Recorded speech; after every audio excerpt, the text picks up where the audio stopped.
Welcome everybody to the K&B Music Den. As always, I'm Brad. And I am his friend and your friend and her friend and his friend, Keith. Everybody's friend. You know, I'm going to move this light, by the way. I want to see the last two videos we did. No. We have a stagehand who does this. He's saying he's doing it, but there's a stagehand. Is that better? It's a little better. Well, I mean... It's a little better. Let's roll with that. I'm going to have to be closer to you, though. So now we're cuddling. We'll see. People like all kinds of videos. Well, this one is about a guy named Tom York and his band The Smile. Oh, okay. And an album he calls Cutouts. Okay. All right. Yeah, I think that lighting's actually worse.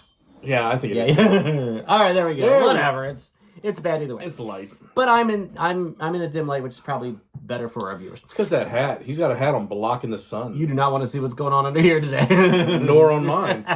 Some bats flying out. So, Mr. Knowles. Yeah. Where do we know Tom York from? Well, Thom York is a young man who I believe he was in a band before called, oh, geez, you're going to put him in a spot. Was it Radiohead? I believe it was. Yeah. I believe it was Radiohead. Did some good work there. There was a few good albums. Yeah. A few good ones. Yeah, the Benz was okay. That was one of my okay albums that I really liked quite a bit. One of your okay computer albums, maybe? Okay Oh, yeah. That's interesting. And then they had a child named Kid A. He did. And then they forgot about him. On Amnesiac. Oh, boy. Yeah, we're tired. And then they went on vacation and jumped into a moon-shaped pool. Yeah. But anyway, so... Yeah, The Smile. So The Smile is Johnny Greenwood, right? Mm-hmm. Tom York, a fantastic drummer. Of course, we didn't write down his name because we're assholes. Do drummers ever get credit, though? They should, though. They should. Yeah. They should. Like Josh Brown. Oh, there we go. KeithKnowlesMusic.com. See, I did it already. You did it, man. There we go. I'll put a link. So, dude, okay. So this is the third album from The Smile in 2 years, I believe. Because didn't they put out one earlier this year? They're pumping them out. Yeah. They are pumping them out. There was... what was the last one called again? The last one was called Wall of Eyes. Yeah, I really like that album, too. Really good. That was a really good album. And I always forget the title of the first one. It's a longer title. Yeah, I don't have that with me. Oh, The Art of Paying Attention or something like... I probably totally butchered that. But this one is easy to remember. It's one word. It's called Cutouts. Yeah. You know, for me, I'll start by saying... The Smile albums, to me, I don't mean this in a bad way, the Smile albums kind of feel like collections of songs. Okay. Not necessarily cohesive albums with concepts, themes. It's just, here's a great song, here's a great song. Which, again, if the songs are really well done, who cares, in my opinion? Like Romeo and Juliet by Bryan Adams, for example, where you talked about, well, it just feels like more of a collection of songs. Well, if the songs are fantastic, I don't give a, Yeah, exactly. flying F, But, so it's hard for me to talk about, well, is this my favorite of the three? Is this my least favorite of the three? Because to me, it's just, here's more songs. I will say, though, I've listened to this album several times. And for whatever reason, I feel like this is my favorite of the three. Really? Yeah. Okay, that surprises me. Yeah, well, apparently you don't feel the same way. Well, no, not that this is bad. It's Yeah. Wall of Eyes was so good. Yeah, it is. That I have a hard time passing that one right now. That one actually was quite a surprise album for me. Yeah. And maybe, without me realizing it, it's just because these are the songs that are new, and I'm just feasting on them. But they just, okay, he starts, Foreign Spies, the opening track, he starts singing, "In a beautiful world, we are melting." And it just kind of feels like where we all are right now. He's just kind of capturing.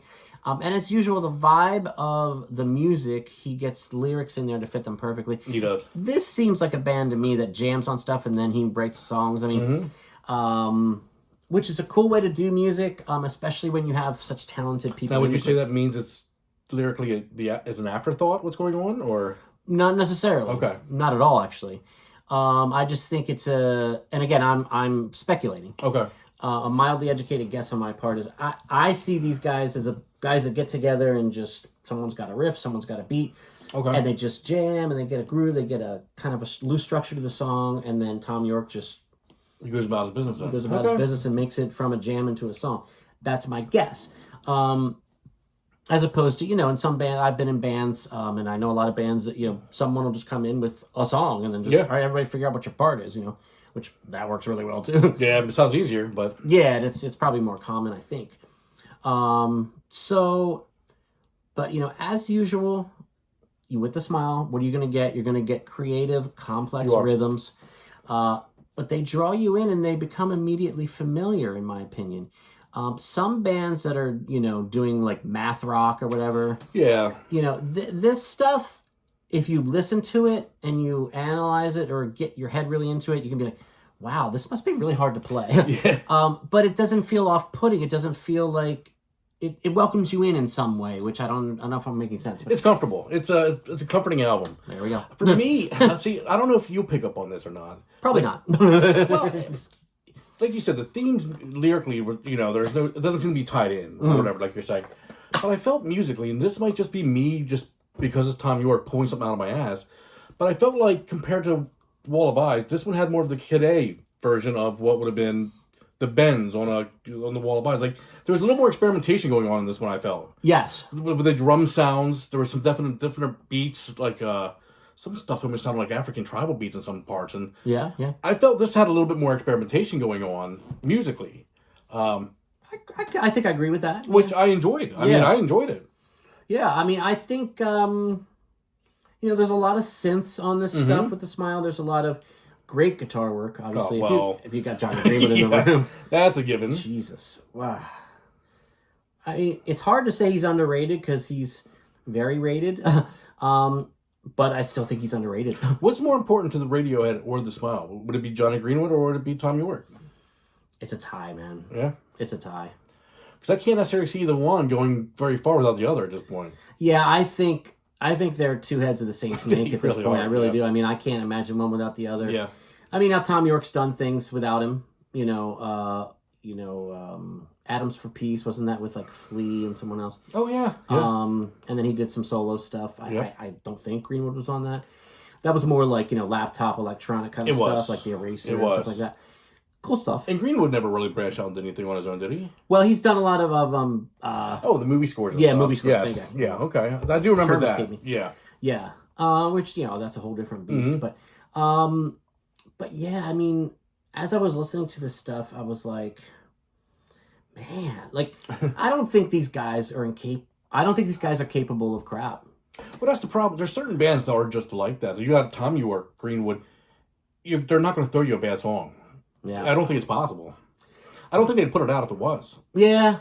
Yeah. I mean, and again, what is this one? 9 songs? 8 songs? 9 songs? Yeah. So I think they know, and again, I don't know, speculating. Maybe they write 15, 20 songs and pick the 9 best. Yeah. Or maybe they just wrote 9 songs and here they are. This is it. They don't write bad stuff, so just here's the next 9 songs. Yep. Who knows? The world may never know. But yeah, I enjoy listening to The Smile. There are some bands that we've talked about this before. Yeah. There's some bands that you are kind of in awe of their talent, but you're not necessarily moved by them. But these guys hit both sides for me. I'm like, wow, what musicianship, but also, wow, I just love listening to this song. You know what I mean? Yeah, I know exactly what you mean. Agreed? The problem here with me in The Smile, and I like The Smile, don't get me wrong, I actually do enjoy both these albums that I've heard from them. Yeah. But what tends to happen is I go, man, it's good. I gotta go check out the Bends again. I seem to go and want to go grab old Radiohead stuff after listening to it. I'm kind of the same And way. it Yeah. throws me right back into a Radiohead phase, and I don't know what that is. Well, It's Radiohead, Yeah, they're yeah. amazing, but it's Yeah. just, I don't know why it doesn't make me want to go listen to more Smile, but it makes me want to go rush back to Radiohead. Not because Smile's bad, but it's just, it I get harkens it. all those old, I get it. amazing albums. That happened to me too. I think it was with Wall of Eyes. I listened to that a few times, and then I found myself going back to like Hail to the Thief. Yeah, which is a criminally underrated Oh album. my gosh. Yep. Yeah. See, we did a Radiohead ranking video, didn't we? We did. Yeah, a long time ago. Check out our ranking albums Radiohead in real time. Yeah. Now, what does in real time mean? We got to do it while it's happening, man. Did you see that comment we got? Oh, that guy said that. Yes. No, it's okay. It's okay. I think, and let me explain because I think, okay, we rarely get anything that I would even consider a negative comment. And now we're going to. But, yeah, no, but I tell you, I'm actually glad because I honestly don't know if this guy was just trying to be a jerk or he just didn't understand. Like, what are you trying to say with real time? What we're doing in our video, which we've had thousands of views on these ranking videos in total, by the way, so it must make sense to somebody, right? But what we do with Real Time is we have to agree, and we don't talk about it before. So we pull out the album in a random order, and then we make a ranking in real time, like right there on the spot.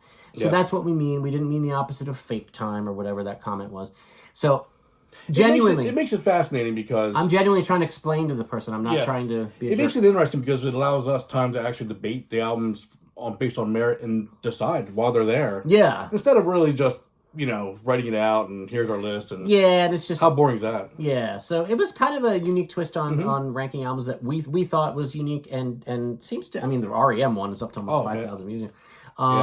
So, anyway, talk about a diversion. So what were we talking about? The Smile, right? The Smile, yeah.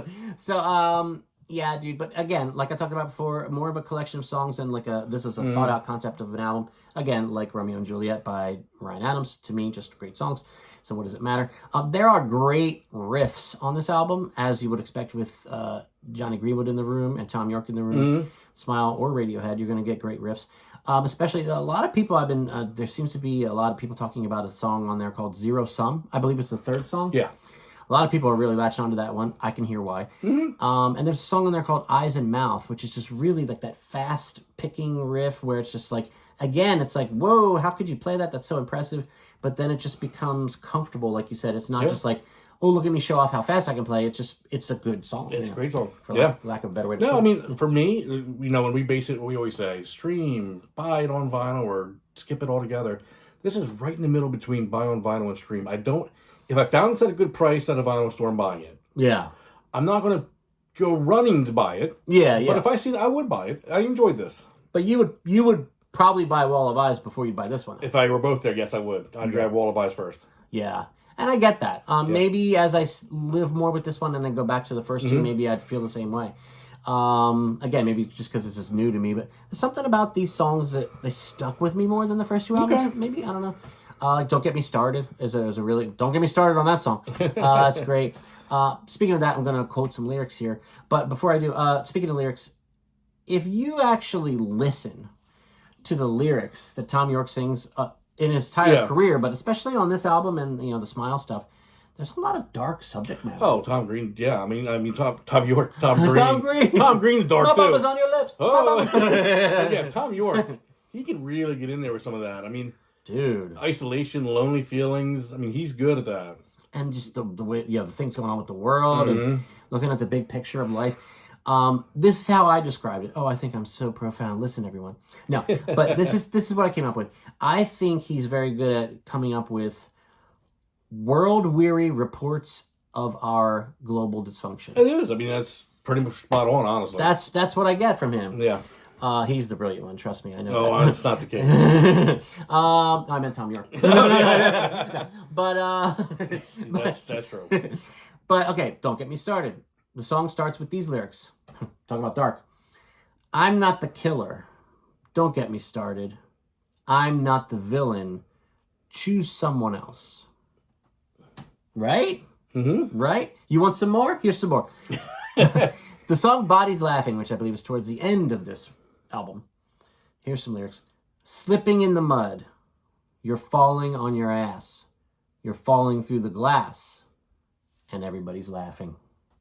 And they are. Have you ever slipped in the mud, Brad? In mud? I've stepped in shit, which it felt a lot like mud at the time. I mean, if you ever... We both stepped in a lot of shit in our lives, haven't we? you slide, and people do laugh, so... Yeah. He's right. Yeah, gotta throw the jeans in the laundry. Yeah. But, but hey, man, so, yeah, The Smile, I think this is a great project. Now, did you hear recently the murmurings that Radiohead is rehearsing? Did you hear this? I didn't, but I'm not sad to hear it. Pretty excited about that. So, okay, do you think that means we've got our 3 albums for The Smile, that's going to be it? Do you think we're going to get more in the future? Do you think that The Smile will be kind of a footnote to their career, or do you think The Smile is going to hold up on its own as a... I think it all depends on what these Radiohead albums do when they come back out. If they do. Because you know how it is. You were in a band. Depending on what happens, if these take off and you got world tours you got to do, and... Bye-bye Smile. You might not have time for The Smile, unfortunately. Yeah. But, yeah, we'll see. Now, there's... I feel confident that it's a fact that they've been rehearsing from the sources that have been cited. We do not know if there's new music, though. Is this going to be a tour? Is this going to be a tour where the Smile opens and Radiohead closes? That's bizarre. Who knows? Yeah. I am so ashamed to say, because I have been obsessed with this band my whole life and absolutely love them. I have never seen Radiohead in concert. Damn, me neither. Dude, me neither. So this is the one we're going to have to go to if it happens. Let's make a pact. If the tour happens, we're going. If the tour happens, we are going. Yeah. Yeah, I have to check that off the bucket list. Holy shit. Yeah. And I'll never forget, dude, in the 90s, when they were touring for the Bends, they opened for REM, who was touring the Monster album in Hershey, Pennsylvania, right in our area, and I did not go. That's painful. Painful. That was painful. Painful, dude. That's a you drop a good $150 ticket and not even worry about it. Dude. I would have been happy to pay that. The Benz era, Benz and Monster, Oh. Yeah. Here's my other big concert regret, by the way. The Jayhawks, I believe during the Rainy Day Music era, played at American Music Theater. Oh, did they really? And guess who the opener was? Who? Josh Rouse. Oh my God. That's insane. And I didn't go. That's insane. 2001, 2002, whatever it was. That's impressive. Those are my two hugest concert regrets. Yeah, they're both good ones. You got a concert regret? The only regret I have was Ryan Adams opening for Oasis in Camden, and I didn't go because of the weather reports. Oh, really? So, that's weird. That's weird, dude. No. It was calling for snow, and I thought, man, that's a 2-hour drive. Ryan Adams and Oasis? I know. And you're worried about the weather? Look, man, it was rough. I made a bad decision on that one. Well, hey, you know what? You manned up and you just told the people and admitted how horrendous of a decision that was. A bad decision. So I'll give you that. Yep. Well, I won't mention that, for the Jayhawks Josh Rouse one, the concert occurred 4 miles from where I was living. Yeah, that's even worse. That's bad. In a small, beautiful little venue, too. Oh, my gosh. So what were we talking about? Smile? What this video is called is The Smile. Let's see if we can even review it. Like, it's... With their new album called Short Attention Span. I mean, Cutouts. Yeah. Well, we're back the way you love us, right? So, yeah, overall, I'm giving it a high stream, low buy. Right in that range. I'm exactly with you. Yep. Exactly with you. Yep.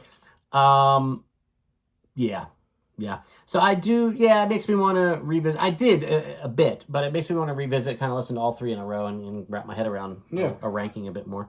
That'd be funny to do the Smile ranking video. It would take just like 3 minutes. Oh, take 10 minutes to do all 3.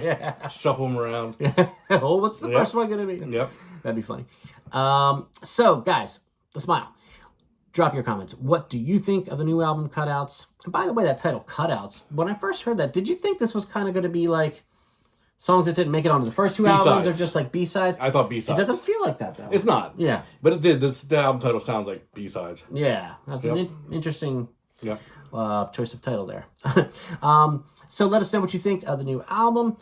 Please like this video, share it on social media, subscribe to the channel, smash the bell for notifications. You'll be notified every time we drop new content here at the K&B Music Den. We are back.